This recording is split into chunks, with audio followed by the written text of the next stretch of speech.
বোলপুর থেকে বা ধানবাদ থেকে যেসব মানুষরা রোজ কলকাতায় আসেন তাদের একটা দীর্ঘদিনের দাবি ছিল পূর্ব রেলের কাছে যে রিজার্ভ কোচ একটু যদি বাড়ানো যায়, সেকেন্ড সিটিং রিজার্ভ কোচের কথা বলছি, সেই কথা মাথায় রেখে এই সপ্তাহ থেকেই অর্থাৎ 28 তারিখ থেকেই মোটামুটি অনেক ট্রেনে আমরা রিজার্ভ কোচগুলোকে বাড়িয়ে দিচ্ছি, second sitting reserve coach. Santiniketan এক্সপ্রেসে আমরা রিজার্ভ কোচ সেকেন্ড সিটিং বাড়াচ্ছি 28 তারিখ থেকে হাওড়া এন্ড থেকে।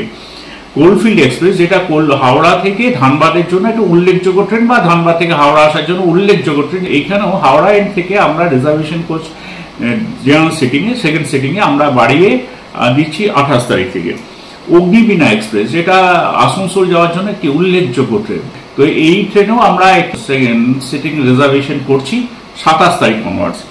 এবার আসি মালদা ইন্টারসিটি। মালদা ইন্টারসিটি যেটা হাওড়া এবং মালদার মধ্যে চলে, তো 29 তারিখ থেকে হাওড়া এন্ড থেকে মালদা ইন্টারসিটিটা কোচ আমরা দিচ্ছি সেকেন্ড সিটিং রিজার্ভেশন। এরপরে আসি বিশ্বভারতী ফার্স্ট প্যাসেঞ্জার হাওড়া থেকে রামপুরহাটের উদ্দেশ্যে। এইখানে পূর্ব রেল সিদ্ধান্ত নিয়েছে second sitting reservation coach provide করা, এবং এটি চালু হচ্ছে 30 তারিখ থেকে হাওড়া এন্ড থেকে।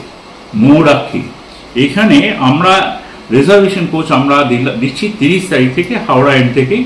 হুল এক্সপ্রেস, সিউড়ি যাওয়ার জন্য, সিউড়ি মানুষের জন্য এটা খুব গুরুত্বপূর্ণ ট্রেনটি। তো এখানে আমরা এবারে যেটা উল্লেখযোগ্য একটা কাজ করছি, থার্ড এসি দিচ্ছি, এটা মাথায় রাখবেন। এবং 30 তারিখ থেকে হাওড়া এন্ড থেকে আমরা এটা চালু করছি। একটা এতদিন হুল এক্সপ্রেস ছিল 13 কোচে, 13টি কোচ চলতো হুল এক্সপ্রেসে, এবার থেকে 14টি কোচ চলবে।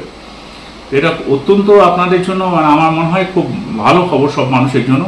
তো এটা নিঃসন্দেহে তাদের জন্য একটা উপকারী হবে, এটা আমরা আশায় রাখি।